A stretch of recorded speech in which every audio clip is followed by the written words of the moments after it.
maraming maluluging crypto miners this 2023 as the bear market continues. Dagdag mo pa dyan, mas malaki na kasi yung risk between the losses and yung gains with crypto mining. Kaya naman, as a crypto miner myself, ito yung tingin ko is mga pinakamalalaking considerations that you need to do before ka magsimula sa crypto mining this 2023. Dito sa video na to, pag-uusapan natin would be the following.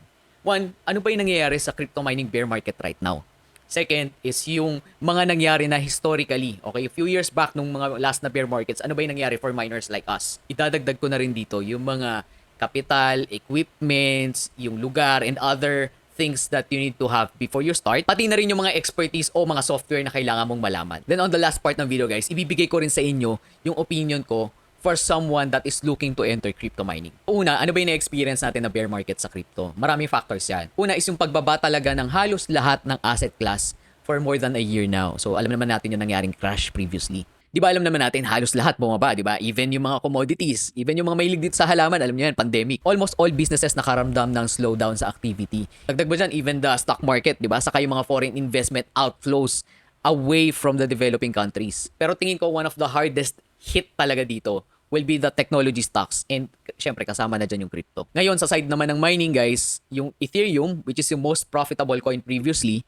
nag-proof of stake na. So ibig sabihin we moved away into other coins. And since bear market right now, mababa yung price ng coins, almost all of the coins that are mineable is hindi ganun kalaki yung kita. So for someone na papasok pa lang, dapat talaga in-consider nyo yung current market condition right now, kung ano yung mga nakaka-apekto doon and kung ano yung mga tingin yung mangyayari in the future or within the next few months or years before kayo mag-start. I-add ko na rin dito is yung research sa historical data and you analyze that data. Ang ibig ko sabihin dito is aralin mo kung ano yung nangyari within the last previous cycles. Not only the bear market, pero pati yung mga naging bull market. Ito guys ang example. So for cryptocurrency, napapansin natin na a few months or a year after nung halving na tinatawag for Bitcoin, is nagrarally yung price ng BTC. I'm not sure sa other coins kasi hindi ako masyadong palipat-lipat ng mga coins. Usually, ang minomonitor ko lang is yung main cryptocurrencies. Pero kung pag-uusapan natin is yung price ng Bitcoin, 2012, halving.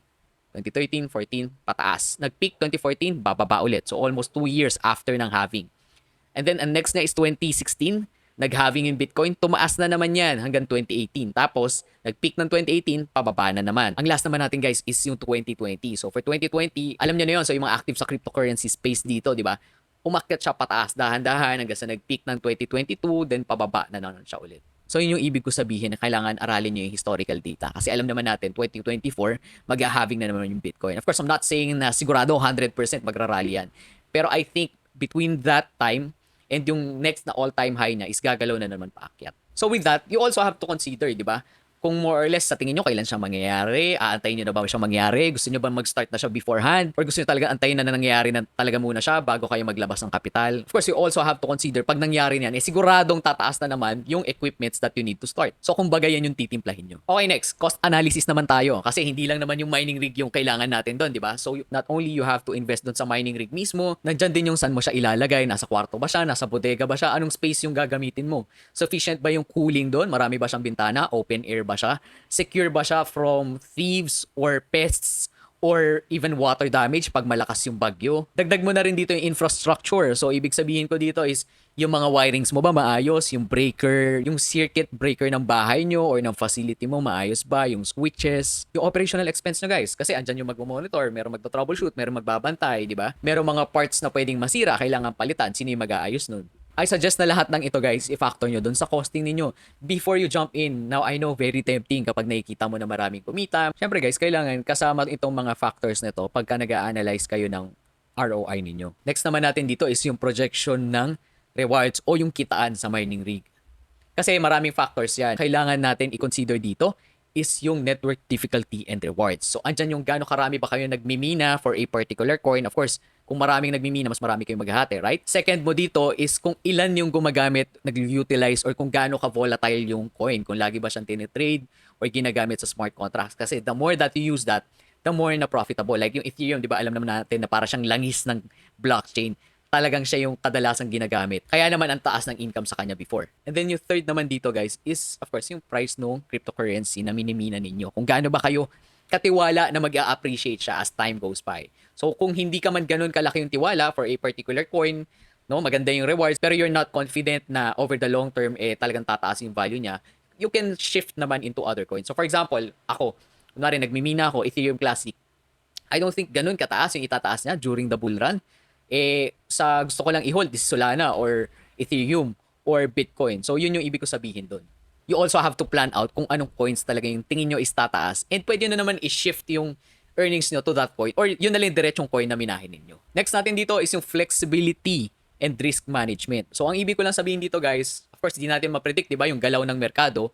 So, kung tumaas, bumababa yan, kailan ka mag-expand, kailan ka magko-contract, kailan mo i-offload. Kunwari, may mga luma ka na rig, kailan mo sila ibebenta, maybe for profit, tapos magpapalit ka ng higher model, or kung kailan ka naman mag-i-scale back. So, for example, had we known na magkakaroon ng talagang bear market sa crypto, and we did, right? Kasi alam naman natin, kailan more or less matatapos yung Ethereum before, so maraming miners yung nag-downsize before it happened. In that way, naproteksyonan nila yung mga na-accumulate na nila na assets at the same time, na-maximize nila yung usability ng mga mining rigs na ginamit nila. And last but not least, ano ba yung long-term plan mo why you are entering crypto mining? Ginagawa mo lang ba siya dahil for the money itself or talagang interested ka dun sa blockchain technology na to? Like for example, ngayon is AI naman yung talagang umaakit yung utilization. So, ang ibig ko sabihin dito is bakit ka pumapasok sa crypto mining? Dahil ba gusto mong maaral yung technology talaga na yon and where it's headed or talagang gusto mo for profit lang? Gaano ka confident ka na hindi siya magiging outlaw by the government or the regulation? So yun yung ibig sabihin. Kailangan magkaroon ka ng long-term na outlook. Otherwise, syempre kapag nagkakahirapan na, baka madali kang bumitaw. Or worse, palipat-lipat ka ng coin or maybe palipat-lipat ka ng investment style and you won't be able to give enough time dun sa mga investments mo to grow before you reap the rewards. So again guys, recap lang no.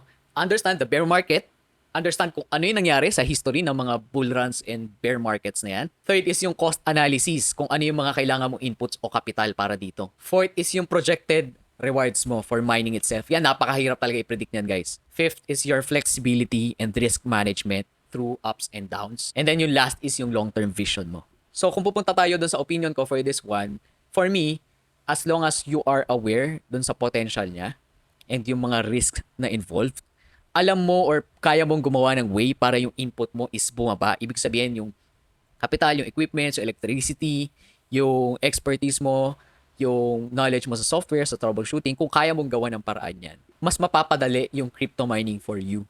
And of course, over the long term, nandun na yun guys, hindi natin masabi. May risk talaga na iban yan ng mga governments. Well, they can try actually, pero I don't think it's gonna happen. Again, opinion ko lang yon. Or you also have to consider, baka kaya naman kailangan meron kang exit strategy. Just remember to manage your risks. Madaling mag-start.